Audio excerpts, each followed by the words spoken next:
Sa mapagpalang araw sa ating lahat mga kapatid. Ako muli si Adrian Bernales ng Badge Street ng aking daily devotion. At ngayong araw ay pag-usapan natin ay being a parent is a holy calling o Eli at ating Bible verse from the 1 Samuel chapter 2. Sasabi sa ating scripture ngayong araw mga kapatid, "No, my sons, the report I hear spreading among the Lord's people is not good." Ito ay sa 1 Samuel chapter 2 verse 24. Si Eli mga kapatid ay isang paring ng Diyos at isang leader sa Israel. Mataas ang kanyang posisyon at may responsibilidad siyang gabayan ng mga tao sa tamang pagsamba. Pero kahit gano'n ay kakaroon pa rin siya ng malaking pagkukulang bilang isang ama. Ang mga anak ni Eli ay gumagawa ng masasamang bagay sa harap ng Diyos. Inaabuso nila ang kanilang posisyon bilang mga pari at hindi nila nire-respeto ang Diyos. Alam ito ni Eli, pinagsabihan niya sila pero hindi niya sila dinisiplina ng maayos. Hindi niya itama ang mali nilang ginagawa. Dito na makikita ng pagiging magulang hindi lang basta isang role o isang holy calling. Ibig sabihin nito ay may responsibilidad tayo na galing mismo sa Diyos. Hindi sapat na mahal mo lang ang anak natin. Kailangan rin natin silang gabayan, itama at turuan ng tama. Minsan may mga magulang na natatakot magdisiplina dahil ayaw nila masaktan ang anak nila o masira ang relationship nila sa kanila. Pero totoo mga kapatid, ang tamang disiplina ay isang paraan ng pagmamahal.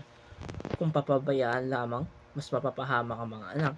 Ang kwento ni Eli mga kapatid ay isang warning o reminder para sa lahat na, lalo na sa mga magulang o magiging magulang, kahit gaano ka successful sa ibang area ng buhay mo, kung napapabayaan mo ang pamilya mo, ay may pagkukulang ka pa rin. Pero hindi lang ito para sa mga magulang din. Kahit hindi ka parent, pwede mo itong apply sa buhay natin. Lahat tayo may influence sa ibang tao, kapatid, kaibigan o kahit sino pa nasa paligid natin.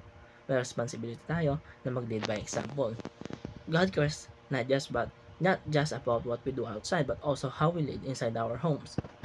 Ang tunay na success mga kapatid ay hindi lang nakikita sa achievements kundi sa kung paano natin hinuhubog ang buhay ng mga taong pinagkakatiwalaan natin. Sa huli, pinapakita ng kwento ni Eli na ang pagpapabaya sa responsibilidad ay may consequence, pero pinapakita rin nito na mahalaga sa Diyos ang pamilya at ang tamang pagpapalaki.